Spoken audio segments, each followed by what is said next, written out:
اجازت ہے تو بات بڑھائی جا سکتی۔ عقیدہ ختم نبوت پہ اگر کسی کا ایمان ہے تو وہ علی کے نوکروں کا۔ میں یہ بات اپنی قوم کے نوجوانوں سے صرف اس لیے کر رہا ہوں کہ آج کے دور میں آج پورے ملک میں شور برپا ہے، ختم نبوت، ختم نبوت، ختم نبوت، اور ختم نبوت کے ٹھیکیدار وہ بنے ہوئے ہیں جن کا نبی پہ عقیدہ ہی ٹھیک نہیں۔ میں پورے پنجاب کا نمائندہ مجمع میرے سامنے، میں شیعہ قوم کی ترجمانی کرنے لگا، حقیقی شیعہ نمائندگی کرنے لگا۔ میں بتانا چاہتا ہوں کہ تحریک کے ختم نبوت پہ اصل حصہ کس کا؟ تحریک کے ختم نبوت کے لیے قربانیاں کس نے دی؟ ختم نبوت پہ اگر کوئی بات کر سکتا ہے، میں پارلیمنٹ ہاؤس میں بیٹھے ہوئے مولویوں سے لے کے علماء بورڈ تک بیٹھے ہوئے مولوی سے کہہ رہا ہوں، قادیانیوں کے مرزائیوں کے مقابلے پہ اکیلے نہ جانا۔ ہمیں گھر میں بیٹھ کے کافر کہہ لیا کرو، لیکن جب دشمن کے مقابلے پہ جانا اکیلے نہ جانا، کیونکہ اگر تم کہے تو تم ختم نبوت پہ بات کر ہی نہیں سکتے، کیونکہ تم اپنی کتابوں میں لکھ چکے ہو کہ نبی نے حدیث کہی تھی اگر میرے بعد نبی ہوتا تو وہ ہوتا، جب ہونا ہی نہیں پھر کیوں ہوتا؟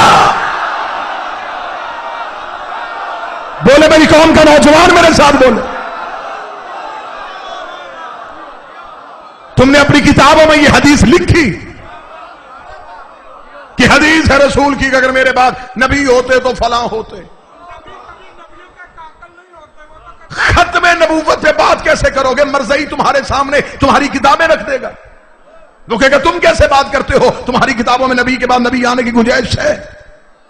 ہم محمد رسول اللہ کے بعد علی ولی اللہ پڑھتے ہیں تاکہ دنیا کو بتائیں کہ نبوت آج بھی علی ولی اللہ کی وجہ سے محفوظ ہے، اور میری قوم کے حافظ اتنے کمزور نہیں ہے۔ جب ذوالفقار علی بھٹو کے دور میں میری قوم کے نوجوانوں تک یہ فکر پہنچانا چاہتا ہوں، بزرگوں کے ذہنوں میں یہ تصویر پہلے سے موجود ہے، جب ذوالفقار علی بھٹو کے دور پہ لیاقت بھائی مرزا ناصر نے، اس دور کے مرزائیوں کے رہنما نے اخبارات میں مناظرے کا چیلنج کیا تھا کہ مسلمانوں ہمارے بچے یتیم نہ کرو، ہمارے گھر نہ جلاؤ، ہماری بستیوں کو آگ نہ لگاؤ، ہمارے ساتھ بحث کرو، ہم تمہیں کتابوں سے ثابت کریں گے تمہارے نبی کے بعد نبی آنے کی گنجائش ہے۔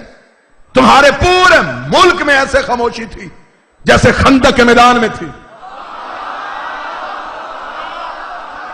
میں شیعہ قوم کی تاریخ سنانے لگا ہوں لاہور میں کھڑا ہو کے، سارے مولوی اکٹھے ہو کے اسی شہر لاہور میں آغا شورش کاشمیری کے پاس آئے، اس دور کے اہل سنت کا جید نام تھا۔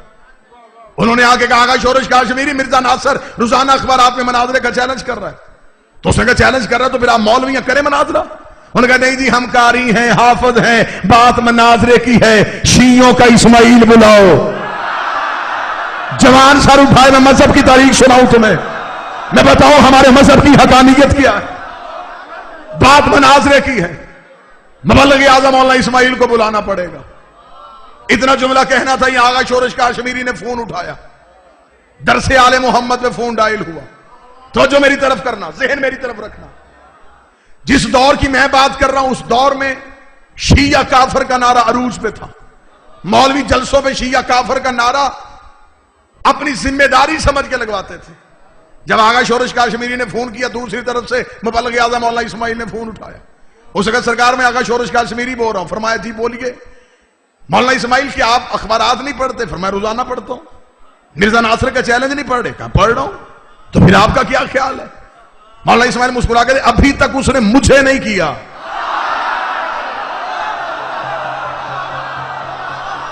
رات کے اس پہر میں جو عقیدہ سننا چاہتے ہیں اس نے ابھی تک مجھے چیلنج نہیں کیا۔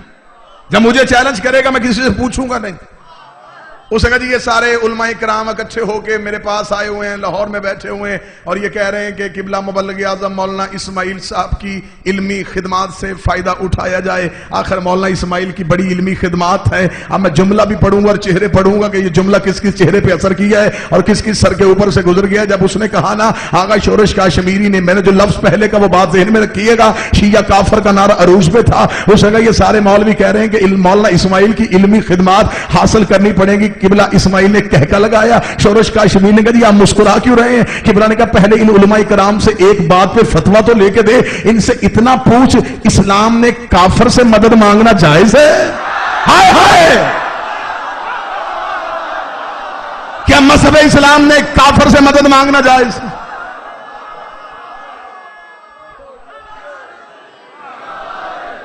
آغا شورش کاشمیری مسکرائے, مسکرا کے لگے مولانا اسماعیل یہ ہیں ہمارے گھر کی لڑائیاں, پھر کبھی ہم بیٹھیں گے یہ بھائی بھائی کی لڑائی ہے ہم طے کر لیں گے, لیکن اب یہ اکٹھے ہو کے آپ مجھے بتائیں ان کو کیا جواب دوں, ایک ایک لفظ سننے والا, اب ان کو کیا جواب دوں؟ قبلہ مبلغ اعظم مولانا اسماعیل نے کہا آغا شورش کاشمیری میں آپ کے دل کی اتھا گہرائیوں سے عزت کرتا ہوں, میں آپ کو قدر کی نگاہ سے دیکھتا ہوں, لیکن آغا شورش کاشمیری جو تیرے پاس بیٹھے نا آپ انہیں نہیں جانتے, میں ان کے درمیان رہ کے آیا ہوں, میں ان کی نسلیں بھی جانتا ہوں, میں ان کے شجرے بھی جانتا ہوں, میں ان کے کردار بھی جانتا ہوں, مجھے پتا ہے یہ رات کی تاریکی میں منتیں کرتے ہیں دن کی روشنی میں مکر جاتے ہیں. ہائے ہائے ہائے, یہ رات کی تاریکی میں منتیں کرتے دن کی روشنی میں مکر جاتے ہیں. آغا شورش کاشمیری نے کہا اس کا مطلب مولانا اسماعیل آپ انکار کر رہے ہیں, آپ مناظرے کے لیے نہیں آ رہے؟ قبلہ مبلغ اعظم نے کہا میں آنکھوں کے بل چل کے آؤں گا لیکن میری ایک شرط ہے. آغا شورش کاشمیری نے کہا وہ شرط کیا ہے؟ مبلغ اعظم نے کہا ان سارے مولویوں کو درس آل محمد کے دروازے پہ بھیج, کم از کم میرے شہر والے تو دیکھیں یا علی مدد کے سارے منکر چل کے آئے.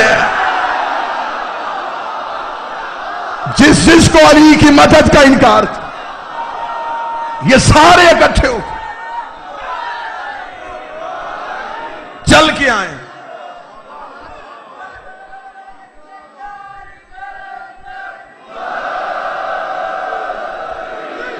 تاریخ سناؤں تمہیں ختم نبوت کی, یہ تاریخ اپنے ذہنوں میں محفوظ رکھنا تاکہ آج کے دور میں تم جواب دے سکو کہ ختم نبوت پہ اگر کوئی قربانی ہے تو ہماری ہے.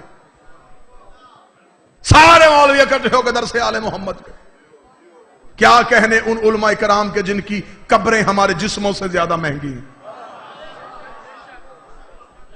جن کا پیشہ شیعہ نہیں جن کا مذہب شیعہ تھا, جنہوں نے نگر نگر علی ولی اللہ پھیلایا, چھت چھت پہ عباس کا علم لہروایا, کریا کریا نگر نگر جا کے زہرا کا حق منوایا. سارے مولوی اکٹھے ہو کے درس آل محمد کے دروازے پہ قبلہ مبلغ اعظم کو ساتھ لیا.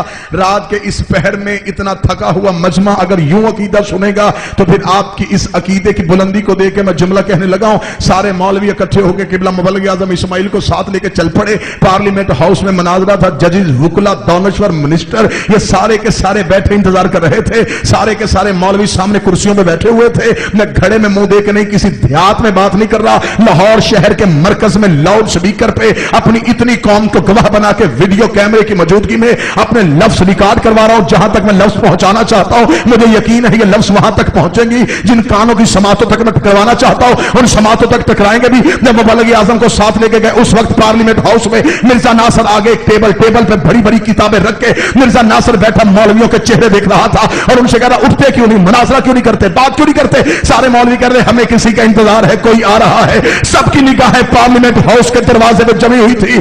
شاید بزرگوں کے ذہنوں میں وہ تصویر آج بھی موجود ہو, وہ میری ہاتھ تائید کے لیے اٹھائیں گے. سب کی نگاہیں پارلیمنٹ ہاؤس کے دروازے پہ تھی. جب پارلیمنٹ ہاؤس کا دروازہ کھلا مبلغ اعظم کے سر پہ کلا, پیچھے شاگردوں کے سروں پہ کتابوں کے وقت سے علی کا نوکر جلال سے پارلیمنٹ ہاؤس میں آیا. جیسے دربار میں مختار داخل ہوا تھا اس جلال کے ساتھ مبلغ اعظم کے داخل ہو رہا تھا. سارے مولوی خوشی میں اٹھ کے کھڑے ہوئے. مرزا ناصر نے اپنی کرسی چھوڑی, قبلہ اسماعیل کے سینے پہ ہاتھ رکھا, ہاتھ لگا اسماعیل آپ کیوں آ گئے ہیں, آپ کیوں آ گئے ہیں. فرمایا تو نے چیلنج کیا تھا, اس نے تجھے غلط فہمی ہو گئی, میں نے مسلمانوں کو کیا تھا مومنوں کو نہیں کیا تھا.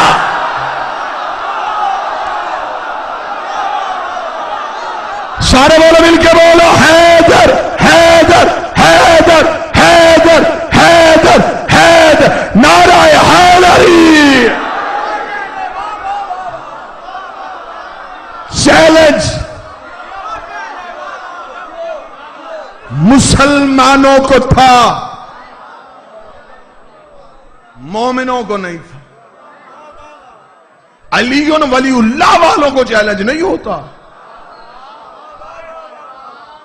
دشمن باہر سے آئے اندر سے آئے ہم تیار ہیں. علی ولی اللہ پہ کوئی سمجھوتا نہیں.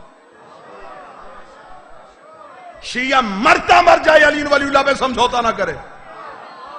دکھ ہوتا ہے, تکلیف ہوتی ہے, پیدا شیعہ کے گھر میں ہو, کان میں اذان علی ولی اللہ کی دی جائے, ماں بچپن سے گود میں لے کے مدرسوں میں آتی رہی ہو, اور وہ ہاتھ میں توضیح المسائل اٹھا کے ہم سے پوچھ رہا ہے کہ اس میں علی ولی اللہ کہاں لکھا ہے. ڈوب کے مر, توضیح المسائل مسئلوں کی کتاب ہے, علی مسئلہ نہیں ہے.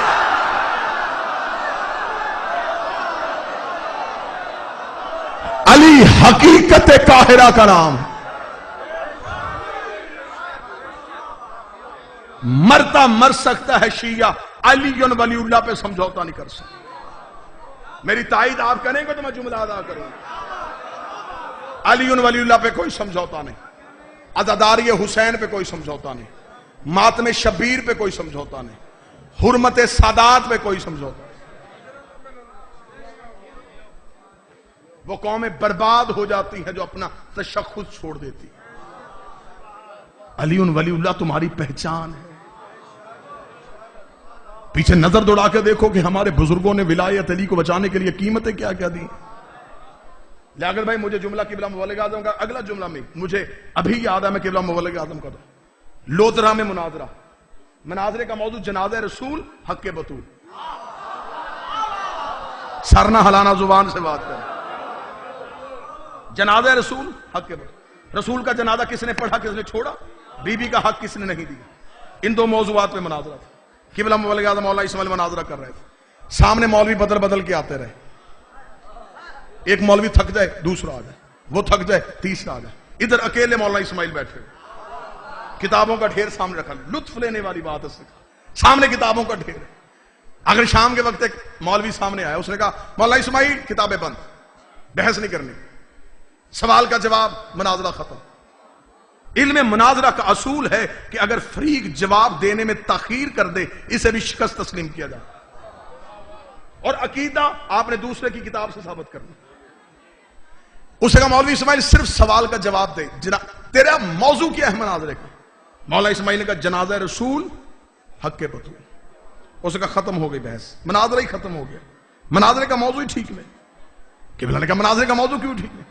اسے کہا مجھے صرف اتنا بتا, تم شیعہ نبی کو زندہ سمجھتے ہو. مبلغ اعظم نے کہا بے شک. اسے کہا حاضر سمجھتے ہو. بے شک حاضر. ناظر سمجھتے ہو. مولا اسماعیل نے کہا تو بات آگے کر چلنا چاہتا. اسے کہا نبی زندہ ہے یا نہیں ہے. مولا اسماعیل نے کہا بے شک زندہ ہے. اسے کہا اگر نبی زندہ ہے پھر زندہ کا جنازہ کیسا. بات تو بڑی وزنی تھی. اسے کہا اگر نبی زندہ ہے پھر زندہ کا جنازہ کیسا. زندہ کا نہ ورثہ تقسیم ہوتا ہے, پھر وراثت میں لڑائی کیوں کہ بیٹی کا حق تھا یا نہیں تھا. یا تو نبی کو زندہ نہ مانو, لکھو کہ نبی مردہ ہیں, میں ابھی تیرے ساتھ بحث کرتا ہوں کہ نبی مردہ ہیں, بات کر لیتے ہیں کہ جنازہ کس نے نہیں پڑھا. نبی مردہ ہیں, بات کر لیتے ہیں کہ ورثہ کس نے نہیں دیا. لیکن یہ کیا بات ہوئی, دو عقیدے کیوں رکھ رہے ہو. نبی زندہ بھی ہے, جنازے پہ بحث. نبی زندہ بھی ہے, وراثت بھی بحث. خدا کی قسم یہ سوال مولانا اسماعیل پہ ہوا اور جواب ہم تک آیا. مبلغ اعظم مولانا اسماعیل پہ سوال ہوا, پورا حال پورا سامنے سے مجمع خوش ہو گیا. بھئی مولوی بازی لے گیا. اب اس کے بعد مولوی اسماعیل کے پاس گنجائش چھوڑی نہیں, یا اسماعیل مردہ لکھے گا یا مناظرے سے بھاگے گا. اتنا کہنا تھا, مولانا اسماعیل نے کتابیں بند کرنی شروع کر دی. شاگرد سے کہا اٹھا بھی کتابیں, مناظرہ ہی ختم ہو گیا. جب شاگرد تو کتابیں اٹھانے لگا, مولوی دوسرا جلدی سے اٹھ کے اپنی کرسی سے مائک پہ کہا نا نا نا اسماعیل ایسے نہیں جانے دوں گا, اعلان کر کے جا تو مناظرہ ہار کے جا رہا ہے, مجھے بھی پتا چلے میں اسماعیل کو ہرا کے جا رہا ہوں. اتنا کہنا تھا, مبلغ اعظم مائک پہ, اور اس نے کہا تو نے تو سارا جھگڑا ہی ختم کر دیا. بات طے کر دی ہے تو نے کہ زندہ کا جنازہ نہیں ہوتا, زندہ کا ورثہ نہیں ہوتا. یہ کہہ کے اسماعیل نے گردن سے پکڑ کے مائک کے سامنے لائے, لا کر ایک اعلان تو بھی کر کے جا, زندہ کے خلیفے بھی کوئی نہیں ہوتا. بات پھر پوری کر کے ہمیں فخر ہے کہ ہمارے پاس علی ولی اللہ.